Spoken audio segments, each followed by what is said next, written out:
Amados, boa noite. Mais uma vez estamos aqui no templo da Igreja Batista em Caborugi para a transmissão da palavra de Deus ao seu coração nesta noite. Que Deus abençoe a sua vida, a sua casa, e que Deus fale ao nosso coração nesta oportunidade. Aqui viemos prestar culto ao nosso Deus, por tudo que Ele tem feito por nós, por tudo que Ele representa para nós, por tudo aquilo que Ele é na nossa vida. Então que Deus abençoe você. Abra o coração nessa noite, receba a palavra de Deus com alegria, receba com simplicidade do seu coração e creia que Deus tem o melhor para a vida de cada um de nós. Que Deus nos abençoe. Vamos orar para antes da transmissão da mensagem.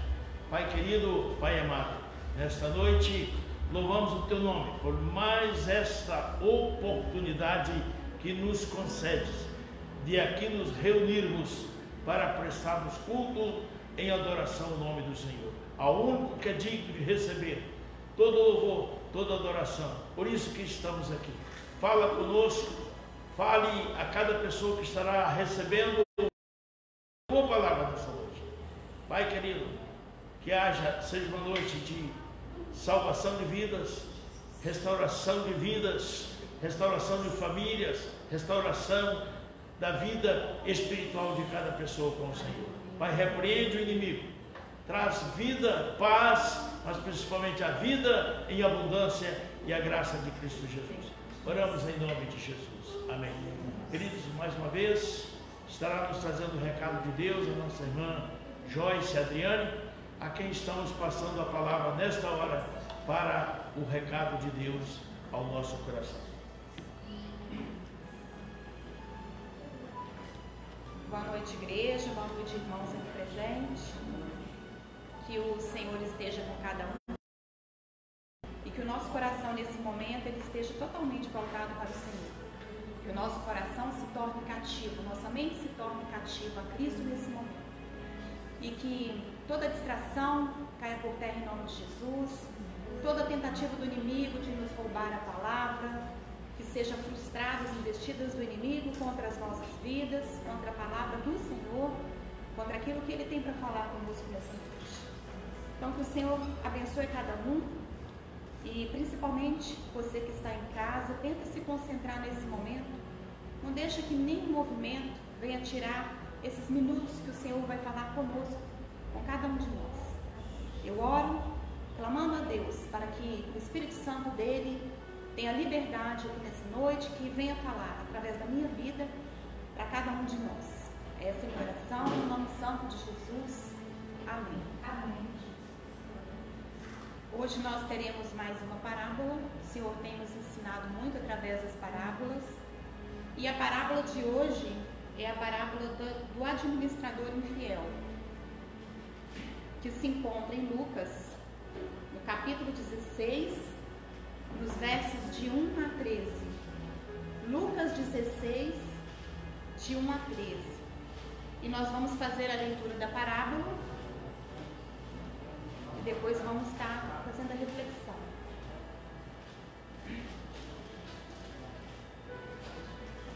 Lucas 16.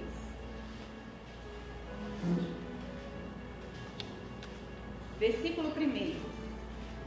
Disse Jesus também aos discípulos: havia um homem rico que tinha um administrador, e este lhe foi denunciado como quem estava a defraudar os seus bens. Então, mandando-o chamar, lhe disse: que é isso que ouço a teu respeito? Presta conta, porque já não podes mais continuar com ela. Disse o administrador consigo mesmo: que farei, pois, o meu senhor se me tira a administração? Trabalhar na terra não posso, também de mendigar tenho vergonha. Eu sei o que farei, para que quando for demitido da administração, me recebam em suas casas. Tendo chamado cada um dos devedores do seu senhor, disse ao primeiro: quanto deves ao meu patrão? Respondeu ele: 100 cardos de azeite. Então disse: toma tua conta, assenta-te levanta-te depressa e escreve 50. Depois perguntou a outro: tu quanto deves? Respondeu ele: 100 coros de trigo. Disse-lhe: toma a tua conta e escreve 80. E elogiou o senhor administrador infiel, porque se houvera atiladamente, porque os filhos do mundo são mais hábeis na sua própria geração do que os filhos da luz. E eu vos recomendo, das riquezas de origem iníqua, fazei amigos, para que quando nelas vos faltarem, esses amigos vos recebam nos tabernáculos eternos. Quem é fiel no pouco, também é fiel no muito. E quem é injusto no pouco, também é injusto no muito. Se, pois, não vos tornastes fiéis na aplicação das riquezas de origem injusta, quem vos confiará a verdadeira riqueza? Se não vos tornares fiéis na aplicação do alheio, quem vos dará o que é vosso? Ninguém pode servir a dois senhores, porque ou há de aborrecer-se de um e amar o outro, ou se devotará a um e desprezará o outro. Não podeis servir a Deus e às riquezas. Aqui nós temos a leitura da parábola do administrador infiel. Essa parábola, ela só se encontra no Evangelho de Lucas. Os demais evangelhos não trazem essa parábola, e é uma parábola que está logo após a parábola do filho pródigo. São ensinamentos que o Senhor vai dando e que um está sempre relacionado ao anterior. A essência da parábola do filho pródigo, quando a gente pega ali a ideia central, é aquela ideia que tudo que o pai tem também é do filho. Então, o filho estando junto com o pai, nas posses do pai, na terra do pai, não há necessidade de pedir parte do que é teu, porque tudo já lhe pertence. Essa é a essência da parábola do filho pródigo. E logo em seguida, que Jesus conta essa história, né, de que tudo que é do pai também é do filho, qual a necessidade do filho pegar o que é parte dele, que ele se julga ser parte dele, e ir usar, aproveitar, e aquele outro que fica, né, se sente injustiçado. E quando ele se sente injustiçado, o pai fala: filho, mas a todo momento tudo que é meu é teu, tudo que eu tenho também é teu. Então aí nós entendemos a essência do filho pródigo. E logo em seguida, Jesus conta para os seus discípulos, mas não apenas para os seus discípulos, haviam mais pessoas. Então essa parábola ela foi contada para todos que estavam ali naquele momento. E no versículo 1, ele conta, né, ele trata que um homem rico, ele tem suas posses com um administrador. Então nós entendemos aqui algo de alguém que foi deixado para ser administrado por outro. Ou seja, algo de muito valor que foi dado para uma pessoa de responsabilidade. Julgava-se responsável. E ele então deveria ter responsabilidade com aquilo que lhe foi deixado. Como se fosse nos dias de hoje uma empresa e o gerente ficasse tomando conta. Então esse administrador, ele foi denunciado porque ele estava usando de forma fraudulenta para com os bens do seu patrão.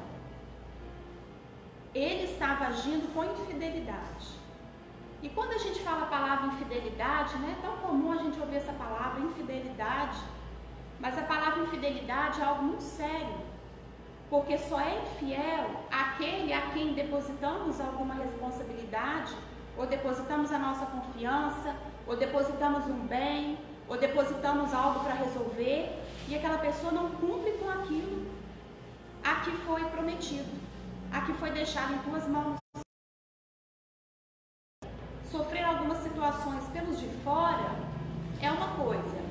Quando você deixa um bem precioso seu nas mãos de alguém, e esse alguém age de forma fraudulenta, isso é a infidelidade. Então aqui nós temos uma pessoa que age de forma fraudulenta. No versículo 1, esse administrador, ele fora denunciado. E já no versículo 2, né,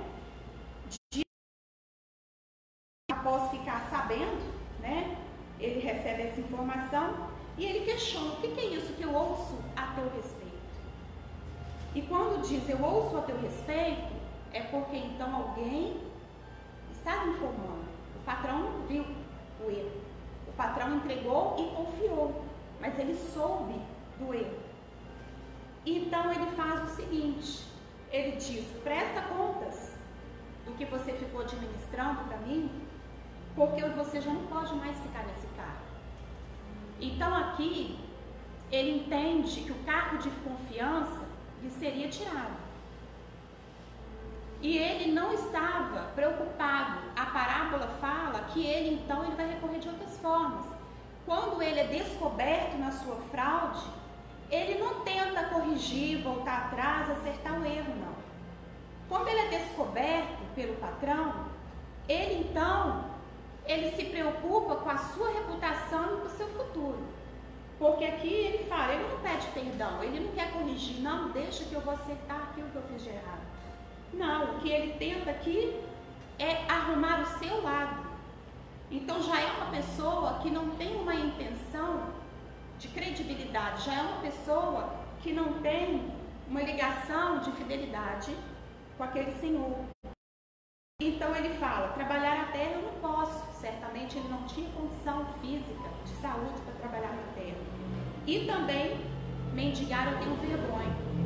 Então quando ele é descoberto, ele preocupa consigo. Ele quer arrumar o seu lado apenas. E aí no versículo 3 e 4, ele tenta agir de forma rápida. Então ele resolve fazer acordos com aquilo que não é dele. Então ele tenta fazer acordo com os devedores e ele arruma um jeito de dar descontos e construir relacionamentos por conta disso. A quem ele poderia procurar depois, pois lhe ficariam devendo favor. Aqui nós entendemos, ele chama os devedores, né? Um devia 100 cabos de azeite, cabos são vasos grandes, ou de barro, ou de metal, que eram para guardar líquidos naquela época. Então, ele pergunta ao primeiro, que ele dizia que devia 100, e ele pede para anotar 50. O outro que devia trigo, 80, então ele diz, anote que devia 100, ele diz, anota 80. E aí, nós temos aí a partir desse versículo, né, o entendimento de que ele, mais uma vez, não estava agindo de forma correta com aquilo que havia sido deixado em tuas mãos. E ele busca uma forma de ajuda interesseira. Então nós temos aqui dois tipos de ajuda. Nós temos aqui no texto o tipo de ajuda interesseira, em que ele tenta resolver, armando uma forma de buscar aliados para que quando ele ficasse uma dificuldade ou quando ele fosse mandado embora, ele ter com quem contar. Mas não é com quem contar porque eram amigos, é com quem contar porque ficou lhe devendo favores. E nós temos um outro tipo de ajuda, que é o tipo de ajuda ao próximo. Quando eu quero ajudar alguém, aí eu ajudo alguém, e essa ajuda é uma ajuda que ela não requer anotações, é uma ajuda que ela não requer memória, é uma ajuda que se eu ajudo porque eu quero ajudar alguém, eu não vou aguardar então algo em troca, ou não vou ficar ali esperando que a pessoa fique me devendo favores porque eu ajudei. Então eu estou trazendo isso aqui para a gente fazer uma comparação em alguém que está ajudando para que depois seja beneficiado, e o tipo de ajuda transparente, que é aquele que realmente necessita, mas que depois eu não vou olhar o que eu fiz, depois eu não vou ficar guardando reconhecimento, gratidão, depois eu não preciso dizer que eu fiz. Então esse é um outro tipo de ajuda, que é o tipo de ajuda ao próximo que é requerido de nós. Então nós temos aqui esse tipo de relação fraudulenta, injusta, interesseira, que se espera algo em troca, e quando fazemos o bem ao outro, não devemos esperar algo. Daí nós temos o versículo 5. O versículo 5, nós já lemos, né, a respeito dos acordos, Então, na verdade, os 5, os 6 e os 7 são acordos que esse administrador, depois de descoberto em seu erro, em sua fraude, em sua infidelidade, ele vai tentar fazer com aqueles que deviam ao seu senhor. E o seu senhor, o patrão, no verso 8, às vezes a gente lê achando que ele estava elogiando porque estava considerando como certo. Mas ele mostra para o seu administrador que ele havia entendido o que ele estava fazendo. Então ele informa, né? No sentido de dizer que o que ele faz, ele não está falando que o que ele faz é certo. Ele mostra que ele percebeu a esperteza.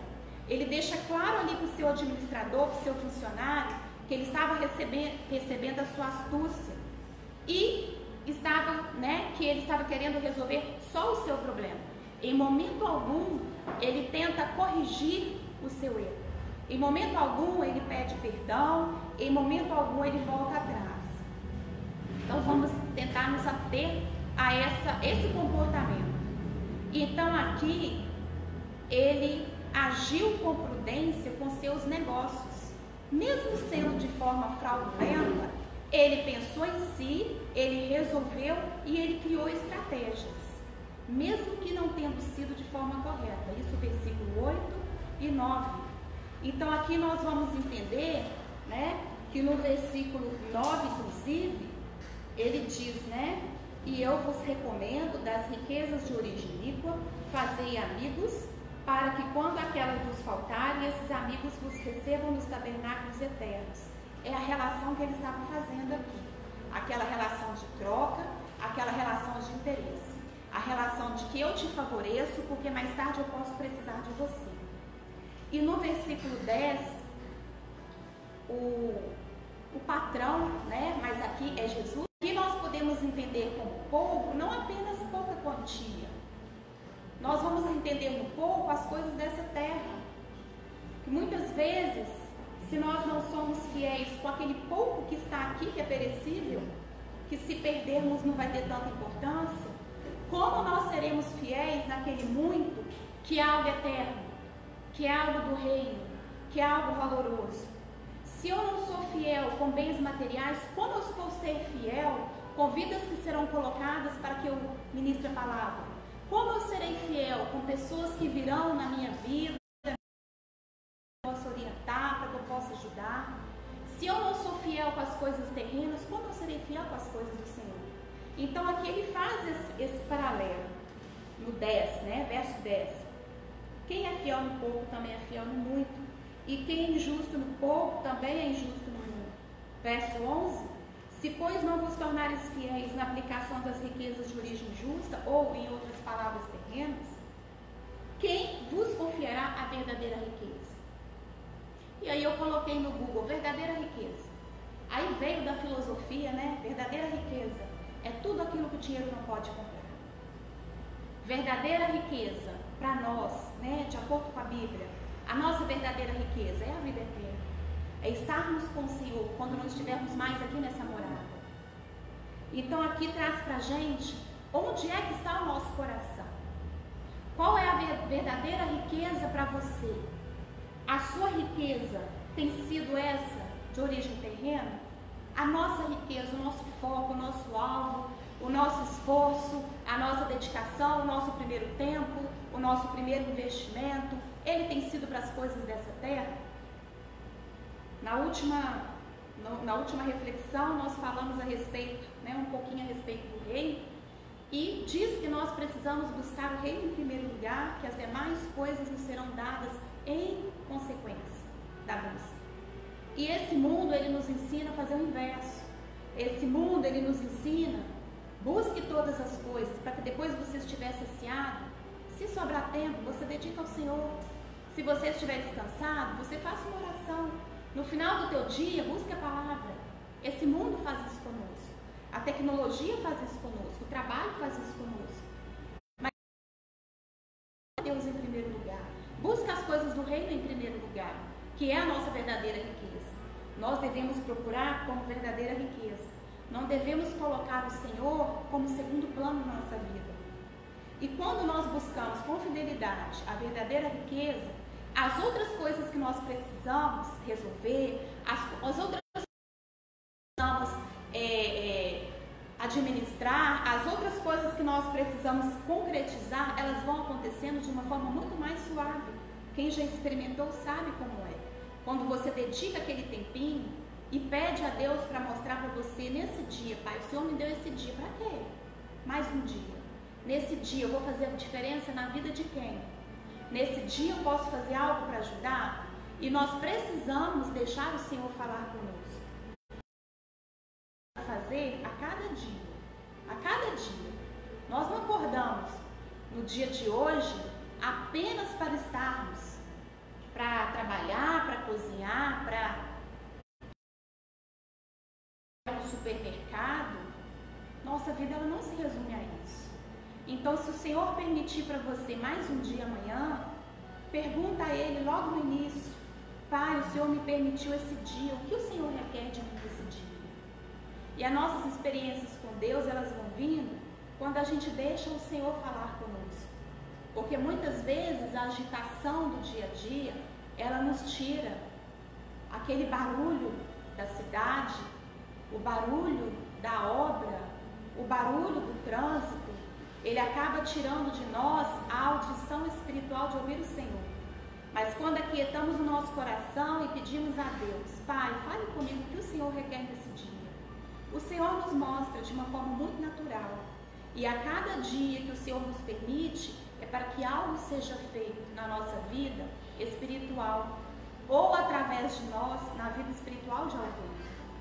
Então aqui está nos ensinando a dedicar nosso tempo, nosso esforço nas coisas espirituais. O verso 12 diz: se não vos tornastes fiéis na aplicação do alheio, quem vos dará o que é vosso?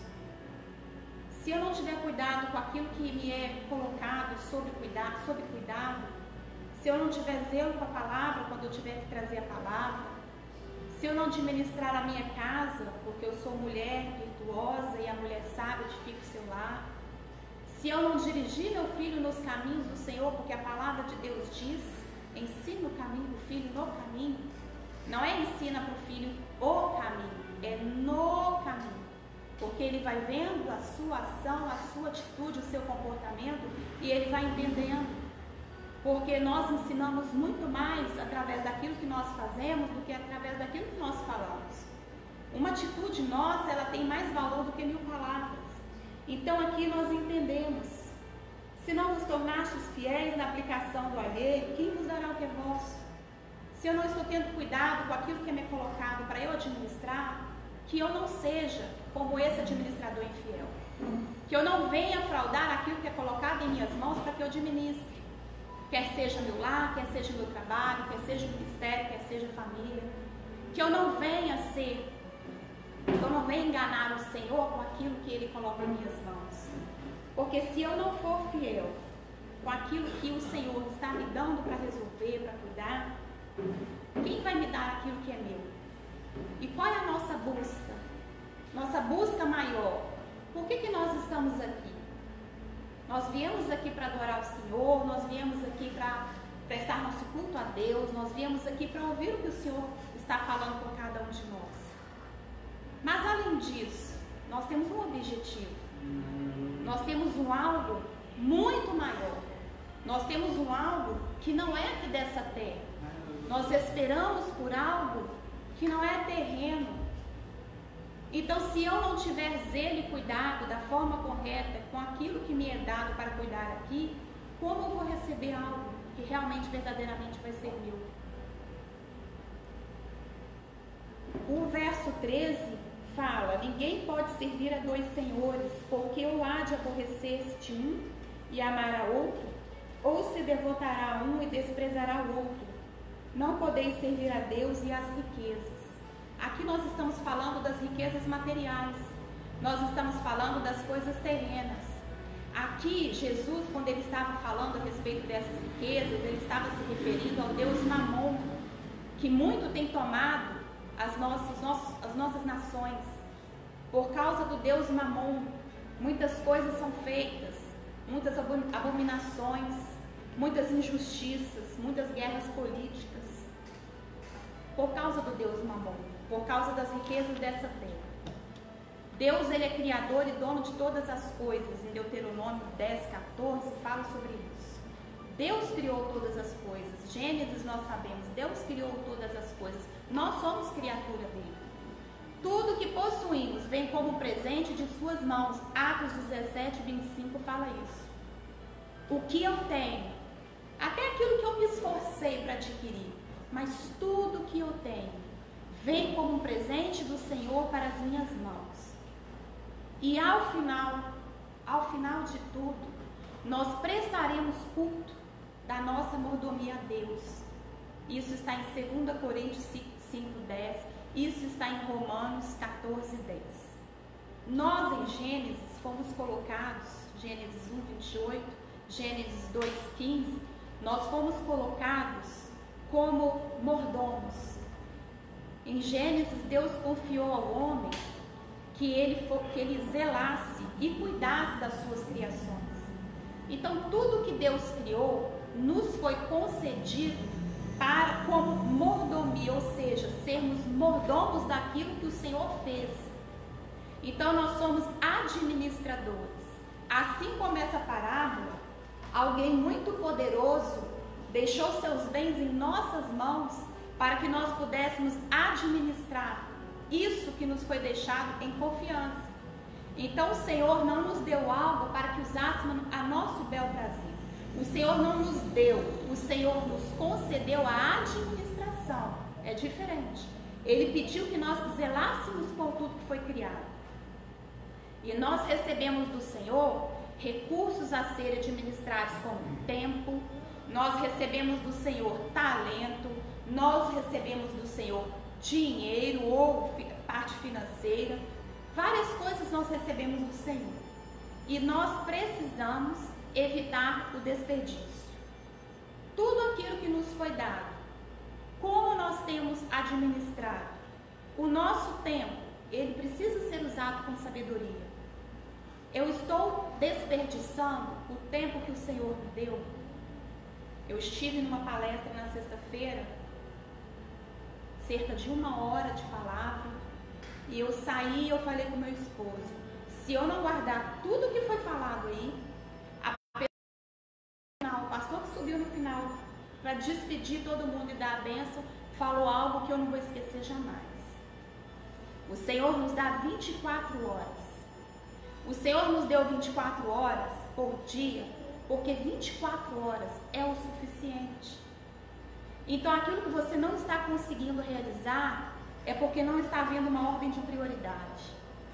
Então, você está fazendo muito mais do que você deveria para aquele dia.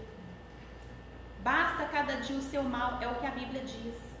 E às vezes a gente fala, né? Muito comum nós falarmos, não deu tempo, eu não vim porque eu não pude, eu não vim. Aí eu comecei a pensar, o que eu estou fazendo a mais do que aquelas 24 horas me permite. Porque quando eu durmo menos do que o suficiente, não consigo descansar porque eu fiquei fazendo coisas a mais, eu não estou administrando com sabedoria o que Deus deixou na minha mão. Então é algo para refletirmos nos dias de hoje, que nos dias de hoje o que a gente mais tem é falta de tempo. Isso para todo mundo. Até a pessoa que trabalha, está trabalhando, a pessoa aposenta, não tem mais a responsabilidade com o trabalho, e você pergunta, por que você não foi? Eu não tive tempo. Porque nós não estamos conseguindo administrar e estabelecer prioridades. Então eu tenho pedido muito a Deus, Senhor, me ensina a me administrar o meu dia. Qual é a prioridade para hoje? Porque se em algum momento eu falar não deu tempo, eu não estou administrando direito. E isso realmente acontece conosco. Alguma coisa está sendo colocada ali que não deveria para aquele dia. Então, mais uma vez, qual é a nossa orientação? Ao acordar, Pai, o que eu devo fazer nesse dia? O que o Senhor requer de mim? E tudo aquilo que o Senhor coloca em nossas mãos, Ele coloca um pouquinho a mais. O Senhor não nos dá o salário mínimo. O Senhor nos dá o que nos é justo e Ele nos dá um pouquinho a mais. O Senhor nos concede um pouquinho a mais. E aquele a mais que o Senhor nos concede não é para a gente administrar para nós mesmos. Quando o Senhor nos concede algo a mais, é porque algo a mais, e eu digo, não é material. Às vezes é o tempo. Ouvir alguém, visitar alguém, estar com alguém. Nós temos uma dificuldade muito grande de estar com o outro hoje em dia. E isso é imprescindível para o relacionamento humano. Então o Senhor, Ele sempre nos dá acima do que nos é justo. E a própria palavra diz que nós devemos o que não nos é justo. Então o Senhor nos concede tempo, mas uma parte daquele tempo não é para nós. Nós temos aqui também os talentos, né? Os talentos, eles devem ser compartilhados para edificar os outros e glorificar a Deus. Então cada um de nós tem um talento, quer seja na palavra, quer seja na música, quer seja na construção, quer seja na limpeza, quer seja, né, num bom dia. Tem pessoas que oram. Então cada um deve usar o seu talento para edificar o outro e para glorificar a Deus através daquilo que Deus lhe deu. E o Senhor sempre vai nos conceder um pouquinho a mais. Se eu tenho talento para lecionar na escola, uma parte desse talento que o Senhor está me dando é também para trazer o ensino na igreja. Se eu tenho talento para tocar, ser um instrumentista, parte disso que Deus está me dando também é para usar na igreja. Se eu tenho habilidades de conversar com o outro, de ouvir o outro, de aconselhar o outro, parte disso que o Senhor está me dando também é para usar na igreja, no reino. E tem também aqui o dinheiro, ele deve ser gasto com cuidado e responsabilidade. Devemos administrar. E sempre vamos receber um pouquinho mais do que aquilo que nós precisamos. Tempo, talento, dinheiro, porque parte daquilo que nós estamos recebendo a mais não deve ser retido por nós. Parte do que aquilo que recebemos a mais, ele deve ser colocado à disposição do reino, à necessidade do outro. E aí o que acontece? Se eu estou administrando com sabedoria aquilo a mais que o Senhor está me dando, Ele vai ver que eu sou um administrador fiel. E Ele vai me conceder mais ainda para que eu possa ajudar mais pessoas. E se aquilo que o Senhor está colocando nas minhas mãos, a mais, porque lembre-se, o Senhor sempre nos dá mais do que pedimos. A palavra de Deus fala, mais do que pedimos e mais do que precisamos. Então, se Ele dá mais do que pedimos e mais do que precisamos, é para que aquilo seja usado para o reino, para a vida de alguém, para abençoar pessoas. E à medida que nós vamos fazendo isso, automaticamente nós temos credibilidade com o patrão e nós somos administradores fiéis, então ele poderá conceder mais ainda para que você administre. Mas se o Senhor está me dando algo a mais, e esse a mais não é para ficar retido comigo, porque de acordo com a Bíblia eu não posso reter o que não me é justo, porque o Senhor irá cobrar, o que vai acontecer? Se eu não estou administrando aquele algo a mais em favor do outro, então o Senhor vai pegar aquele algo a mais e vai colocar nas mãos de quem administra. Então nós temos em Provérbios, eu não me lembro a referência, mas nós temos isso em que se eu for reter o que não me é justo, eu vou passar até necessidade. Então a pergunta é: dar-se e vos será dado, boa medida, recalcada, sacudida e transbordante. O que é uma boa medida, recalcada, sacudida e transbordante? Quando você pega um pote de café, né, as irmãs, e vai virar o café no vidro e ele não cabe no vidro, parece que o vidro é sempre menor. Então você pega e sacode um pouquinho, bate um pouquinho, e aquilo ali vai prensando e você consegue colocar mais ali dentro.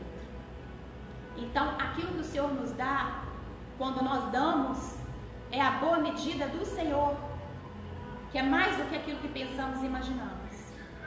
Então o recurso que nós recebemos é para administrar e não para reter. Aquilo que o Senhor nos dá mais, e vamos ter esse entendimento aqui, que o Senhor, Ele nunca nos dá o mínimo. O Senhor sempre nos dá mais do que nós precisamos e necessitamos. E aquele mais que o Senhor nos dá é para que eu coloque em favor do reino, é para que eu coloque em favor do irmão, é que eu ajude alguém que precisa. Então, se o Senhor te der meios, te der objetos, te der valores, te der mais tempo, lembre-se de perguntar a Ele em que Ele quer que você administre aquilo. Então aqui fica a reflexão deste dia, né?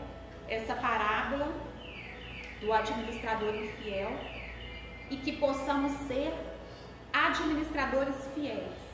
Aquilo que o Senhor confiar em nossas mãos, que nós possamos depois prestar contas com zelo, sem medo, com orgulho. E a palavra de Deus diz: tudo aquilo que eu faço, né? Aqui já, em outras palavras, tudo aquilo que eu faço para o reino, quando eu cuido das coisas do Senhor, o Senhor cuida das minhas. Quando eu zelo por aquilo que é do Pai, o Senhor zela por aquilo que é meu. Quando eu dedico algo, tempo, talento, ou riqueza, ou bens materiais, quer seja, aquilo que eu tenho nessa terra, o Senhor vai me conceder, porque se eu estou sendo fiel com aquilo que Ele está me dando a mais, Ele me colocará mais para que eu administre mais. Porém, de outra forma, se eu não for fiel àquilo que Ele está me concedendo, eu poderei perder até aquilo que seria a minha parte, a minha porção acostumada. Então, fica aqui essa reflexão dessa noite. O Senhor falou muito em meu coração, espero que tenha falado no coração de cada um, e que em nome de Jesus nós possamos a cada dia mais, nesses tempos difíceis, nesses tempos de muita informação, tomando cuidado, porque o inimigo tem criado muitas formas de tirar o nosso tempo, porque o Senhor, Ele quer se relacionar conosco, e à medida que eu não converso com Ele em oração, porque eu não escuto a Deus através da palavra, eu não estou me relacionando com Ele. O Senhor quer relacionar-se conosco. E este mundo, o mundo secular, ele está a cada momento tirando o nosso foco. Então que sejamos firmes, que sejamos crentes, servos fiéis, verdadeiros. Amém, igreja? Passo a palavra.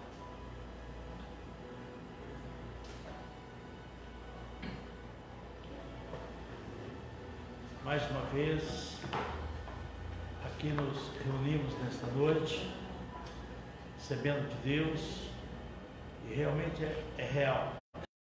Sempre nos dá além do que pensamos ou pedimos, né? Porque os propósitos de Deus, os seus planos, são bem maiores do que aquilo que nós pensamos. E Ele é fiel. Então que Deus nos abençoe. Eu quero lembrar aos amados irmãos que domingo à noite estaremos aqui celebrando a ceia do Senhor, às 19 horas. Não fique em casa, participe deste momento da oração da ceia do Senhor. E que Deus tenha misericórdia de nós, nos ensine a colocarmos o seu reino em primeiro lugar no nosso dia a dia. Eu li essa semana uma frase que me chamou muito a atenção. Diz o seguinte: viva cada dia na presença de Deus, como se fosse o último dia, mas fazendo planos para 70 ou 80 anos. Preste atenção nisso.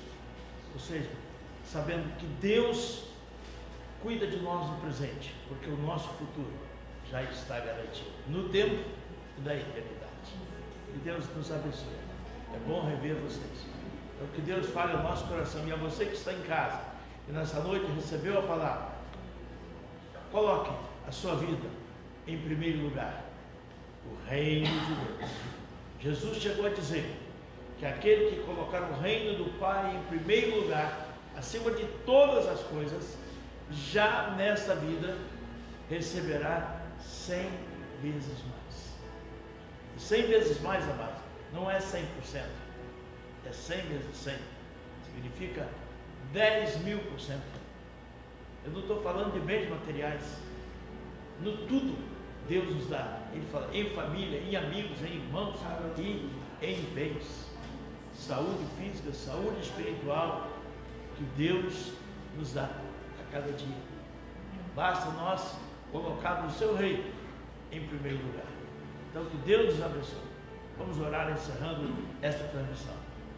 Pai querido, Pai amado, ensina-nos a colocarmos o reino em primeiro lugar. Ensina-nos a vivermos um dia de cada vez, porque basta a cada dia o seu próprio mal. Pai, que nos alimentemos continuamente da relação com o Senhor, da palavra, da oração, da comunhão, e que mesmo no trabalho, lá nos afazeres profissionais, possamos estar em relacionamento, em íntima comunhão com o Senhor, trabalhando, mas para o Senhor, porque o Senhor nos ajude. Ser conosco. Muito obrigado pela tua palavra, obrigado pela igreja do Senhor na face da terra. Obrigado porque mesmo em meio às adversidades, às circunstâncias adversas, o Senhor tem sido bondoso, misericordioso, compassivo e tem nos abençoado. Nós te louvamos, oramos agora, visita aquele que está enfermo, visita aquela pessoa, teu filho, tua filha, que está com problemas de enfermidade. Pai querido, Pai amado, em nome de Jesus Cristo, leva a saúde, leva a cura, leva a restauração, leva a salvação do mal, leva a salvação das situações adversas e abençoe o teu povo. Oramos em nome de Jesus. Amém.